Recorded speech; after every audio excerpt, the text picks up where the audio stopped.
The laughter started the moment I pulled the bus ticket from my pocket. Not loud, not cruel enough to call out directly. The kind of laughter that assumes you already know your place. Someone leaned in and whispered, "She took the bus." Another voice answered, amused, "That explains everything."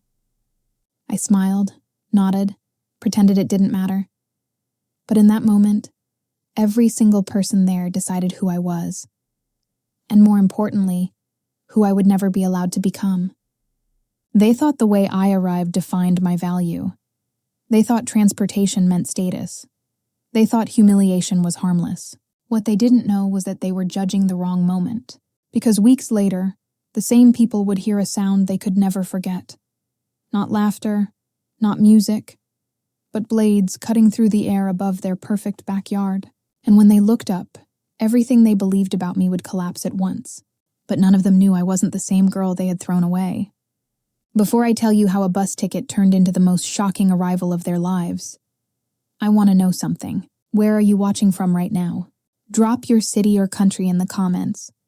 Because this story is for anyone who has ever been underestimated, judged by appearances, or quietly laughed at. And stay with me. Because what happened after that first laugh is the reason none of them will ever mock someone's arrival again. The invitation hadn't mentioned transportation. It didn't need to. The address alone was enough to make it clear who the night was meant for. A private estate outside the city. Manicured lawns. Iron gates taller than my apartment building. The kind of place where arriving wrong was worse than not arriving at all. I checked the map 3 times before leaving, knowing exactly what it meant. No Uber would accept the ride. No one I knew owned a car, so I took the bus, 47 minutes standing. 1 transfer. A final stop that left me walking the last stretch alone, heels sinking slightly into gravel that cost more than my monthly groceries.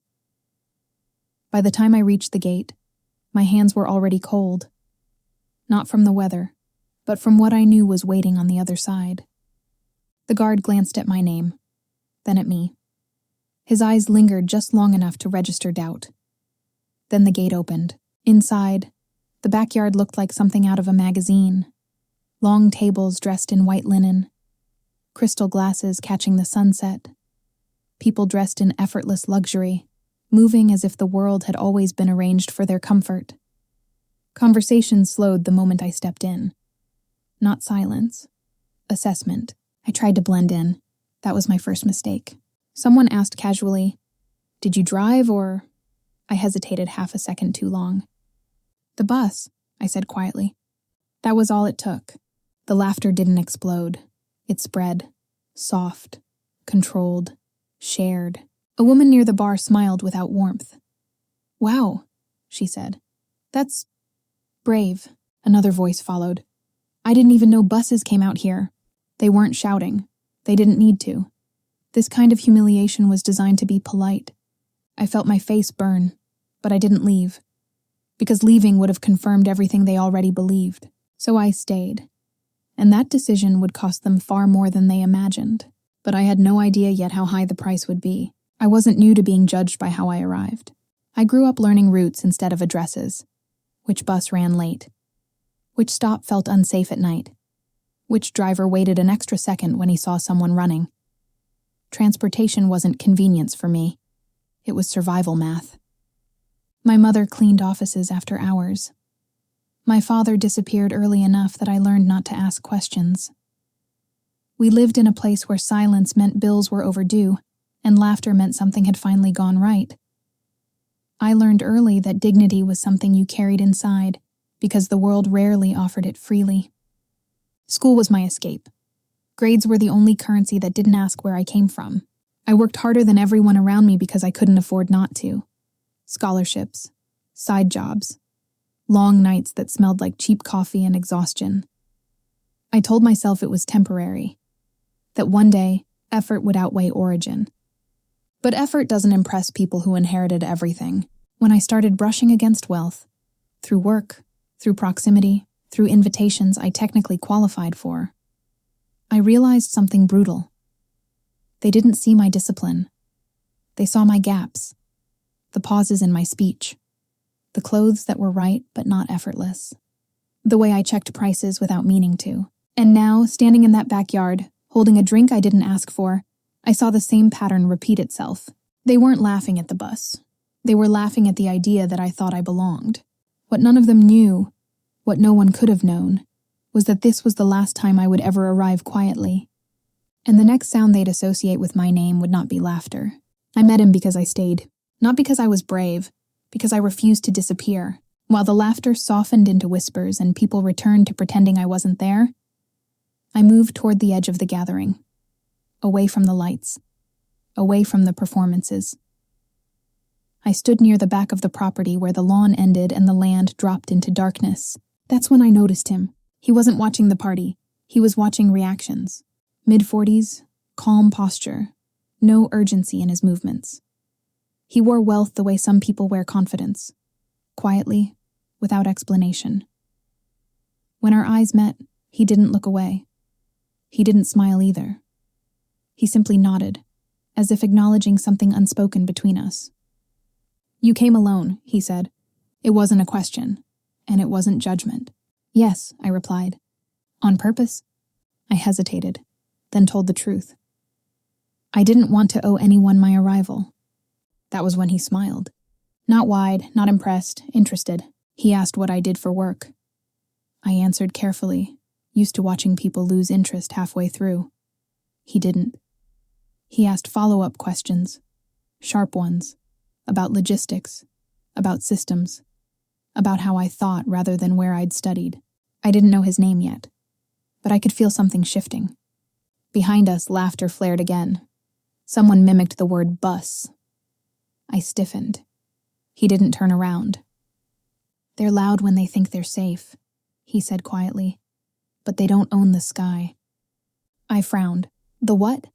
He glanced upward, toward the open night above the estate. "The sky," he repeated. "People forget how many ways there are to arrive." Before I could ask what he meant, someone called his name.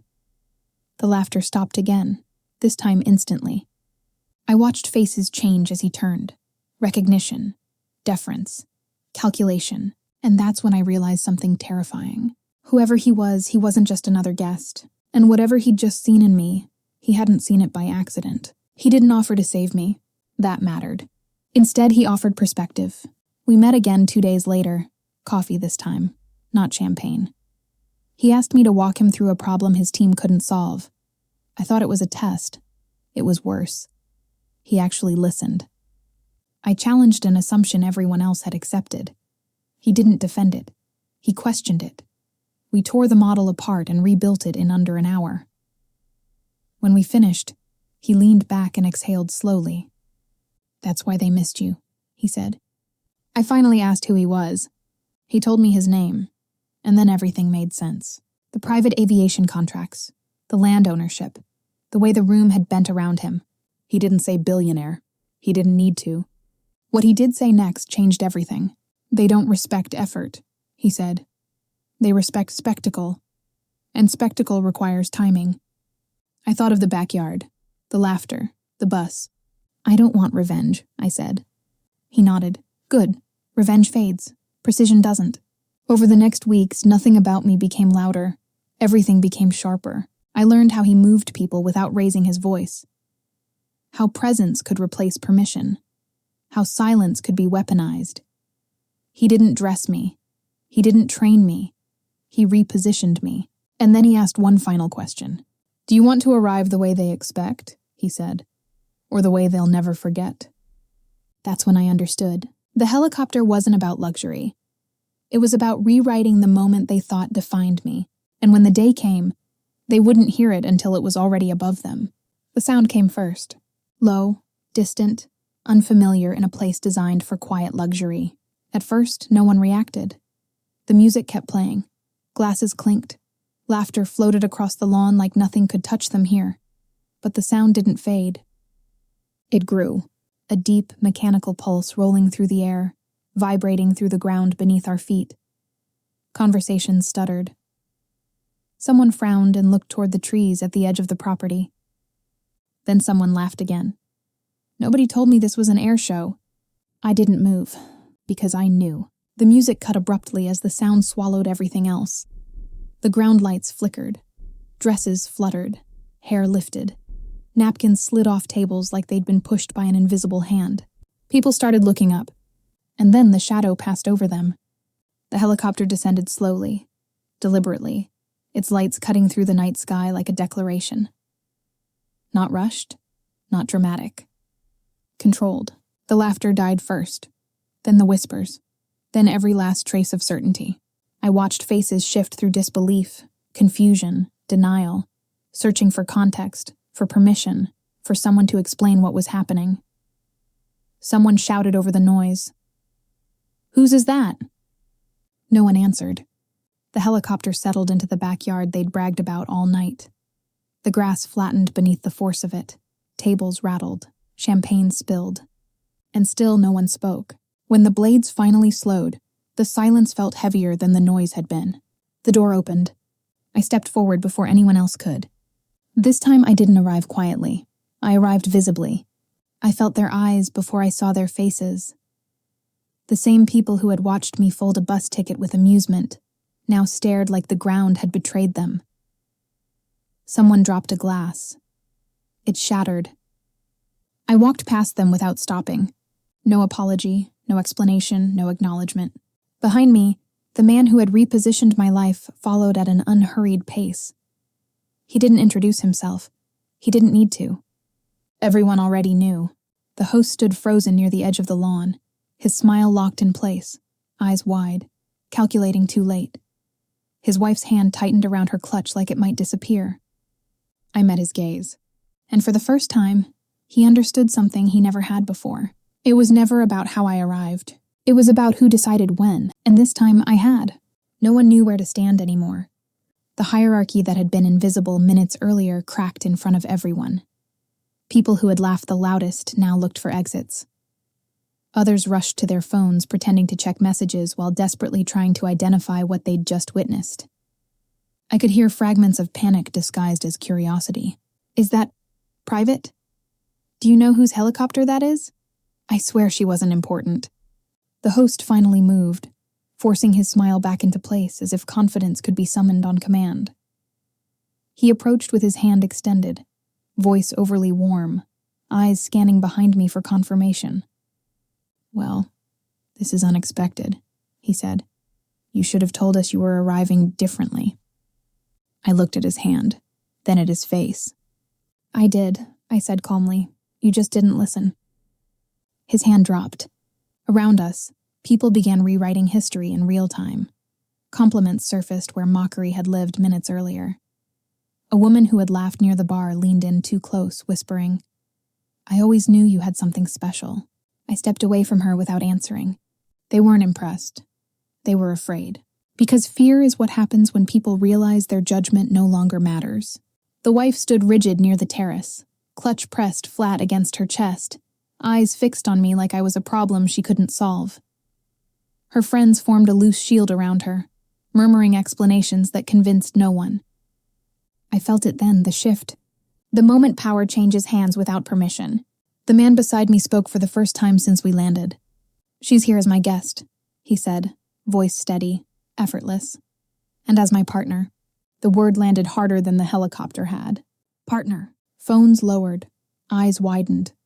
Someone inhaled sharply. The wife's face drained of color as understanding spread faster than denial could stop it.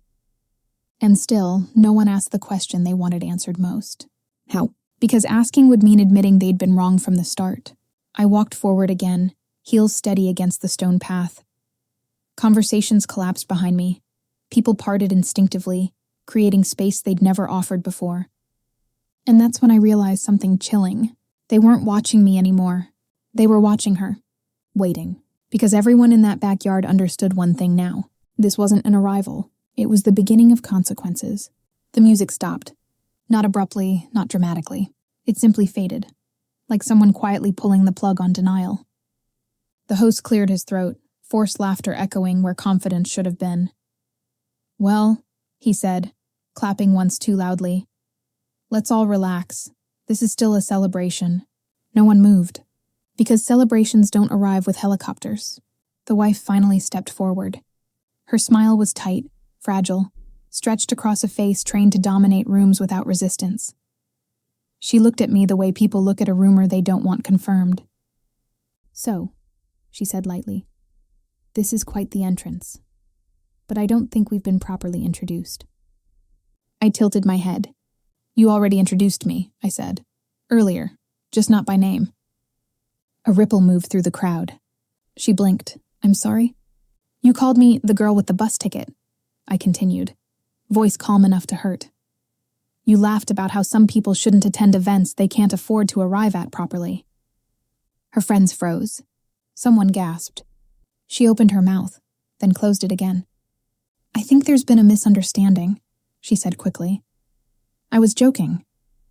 "That's the thing about jokes," the man beside me said quietly. "They reveal what you believe when you think there are no consequences." Every head turned toward him. He didn't raise his voice.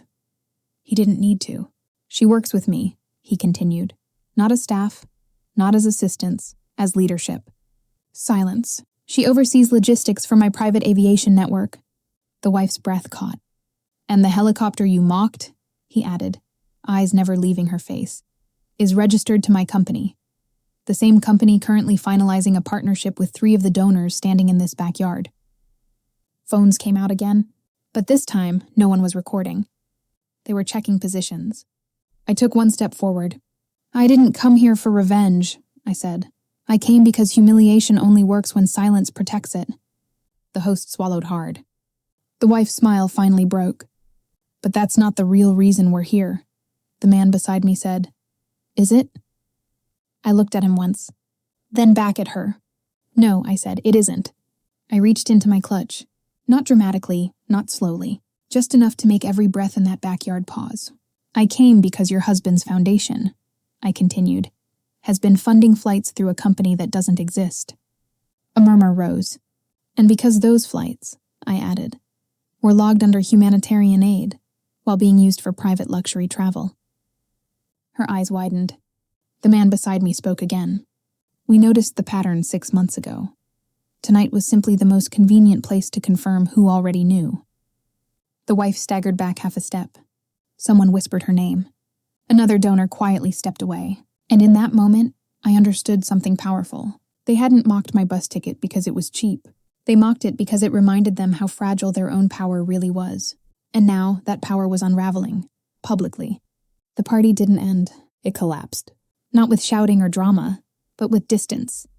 People stepped back first, then away, then completely out of reach. The wife stood frozen where she was, eyes darting from face to face, searching for someone, anyone, willing to anchor her. No one did.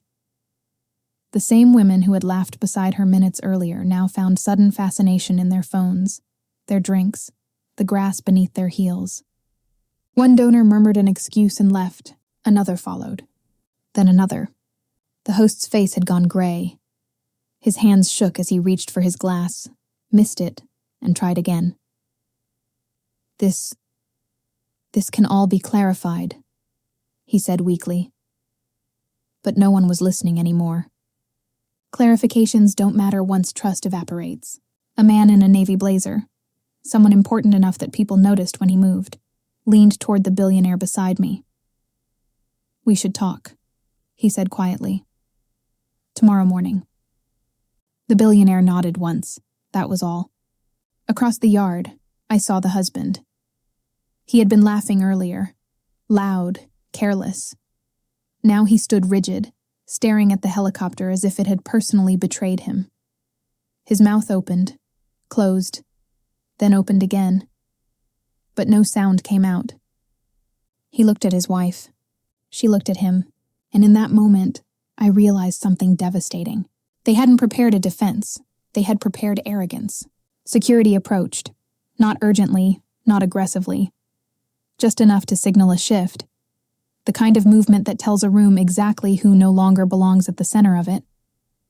"We'll need to pause the event," the head of security said calmly. "Just for tonight." The wife laughed once. Too sharp, too loud. "This is ridiculous," she snapped. "Do you know who we are?" Silence answered her. Not defiant silence, dismissive silence. The billionaire turned to her for the first time since the revelation. I do, he said. That's the problem. She staggered as if slapped. People avoided her eyes now, not out of fear, but out of calculation. Association had become dangerous. Staying close meant sharing the fall. And it was already happening. A phone buzzed, then another. Whispers rippled again, sharper this time. Urgent. I caught fragments. A legal team. Auditors. We can't be connected to this. The husband finally moved, straight toward me. You planned this, he hissed under his breath, desperation cracking through his anger. You set us up. I met his eyes. No, I said evenly. You set yourselves up. I just stopped standing quietly underneath it. He looked like he wanted to say more. But the room had already passed judgment. They always do. The wife stood alone now. No laughter, no entourage, no protection. Just the sound of helicopter blades slowing, then stopping completely. And when the noise died, so did the illusion. They weren't powerful anymore. They were exposed. And exposure in their world is fatal. The weeks that followed felt unreal. Not because everything changed overnight, but because for the first time, nothing was fighting me anymore. Doors didn't just open, they stayed open. People returned my calls. Invitations arrived without conditions. Meetings that once felt inaccessible suddenly began with, "We've been meaning to talk to you." The same voices that had dismissed me now lowered themselves into careful respect. But I didn't chase any of it. I chose. The billionaire kept his promise. Not with favors, but with visibility. My work was credited publicly. My decisions were backed, not questioned. When my name appeared in an industry report weeks later, it wasn't under a footnote or an assistant role. It was listed as lead. I moved out of the tiny apartment near the bus terminal. Not dramatically, not impulsively, just quietly. Into a place with light, space, and silence that didn't feel heavy anymore. The first morning there, I stood by the window holding coffee I didn't rush through. I wasn't escaping poverty anymore. I had outgrown it. The bus pass still sat in my drawer. I kept it, not out of nostalgia, but as proof. Proof that the version of me they mocked had carried more strength than they ever noticed. My phone buzzed one evening with an unfamiliar number. I already knew who it was. I let it ring. When it stopped, I didn't feel victory. I felt closure. Later, I learned what happened to them. Quiet audits, withdrawn partnerships, invitations that never came back. Not public scandal. Something worse. Irrelevance. They had built their confidence on hierarchy, on proximity to power they didn't actually own. Once that illusion cracked, there was nothing underneath it. I, on the other hand, had built mine from the ground up. No shortcuts, no borrowed status, no permission. One afternoon, months later, I stood at a helipad. Not as a guest, not as spectacle, but as someone expected to be there. The blades began to turn, wind pulling at my hair, sound filling the air. And for a brief moment I thought about that bus stop, the laughter, the looks, the certainty they had, that I would always arrive from below. I smiled, because I knew something they never would. You don't rise by proving them wrong. You rise by becoming unreachable. I think about that day sometimes. Not with anger, not even with pride. Just clarity. They didn't mock a bus ticket. They mocked the version of me who was still walking, still climbing, still becoming. They mistook proximity for destiny. They believed arrival defined worth. They thought the road you came from mattered more than the direction you were going. They were wrong. Because what they never understood is this. People who grow up walking don't fear distance. People who wait at bus stops learn patience. And people who are underestimated learn how to rise without warning. That helicopter wasn't revenge. It was punctuation. A quiet final period at the end of a sentence they thought they had written for me. I didn't look back when the blades lifted us into the sky. I didn't search for faces or reactions. I didn't need to see their silence to feel complete. I had already crossed the only line that mattered, the one between needing validation and owning my place. Some people are born into power. Others earn it step by step, mile by mile, stop by stop. They tried to reduce me to a bus ticket, but they never noticed I was already flying. They tried to bury her, but she had already become the storm. If this story touched something inside you, take a moment to like the video. It helps these stories reach people who need them. Subscribe if you believe in stories where the underestimated rise quietly and leave the loudest silence behind. And tell me in the comments, where are you watching from today?